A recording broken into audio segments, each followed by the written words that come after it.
Washington Governor Bob Ferguson made his first official visit to the Tri-Cities today since being elected. Action News reporter Alan Lester followed the governor throughout his trip and tells us more.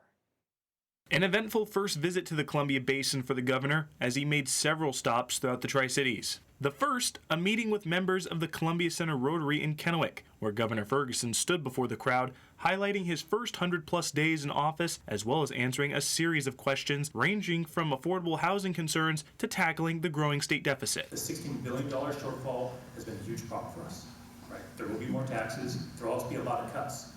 My proposal about 6 weeks on the job was, once I realized we had this shortfall, was I proposed an initial $4 billion in cuts. I think that is an important way to right-size the way we do our budgeting and make sure we're not finding ourselves in this situation year after year after year. Following the meeting, a bill signing took place at the Tri-City Development Center, where the governor signed 11 new pieces of legislation into law, including more funding for the regional 911 emergency communications system, as well as new exemptions for farmers impacted by the Climate Commitment Act. This will help ensure fuel used for agricultural purposes is truly exempt from any added cost resulting from the Climate Commitment Act as promised. This enables Washington to continue to go forward with the Climate Commitment Act, but also make sure we're honoring our commitment to farmers all across our state. After the bill signing, Governor Ferguson concluded his visit with stops in Pasco to talk with leaders of Union 598 Plumbing and Pipe Fitting, as well as Richland, where he made a keynote speech to a Benton County Democrats fundraiser alongside State Treasurer Mike Pellicati and Public Lands Commissioner Dave Upthegrove. Reporting in the Tri-Cities,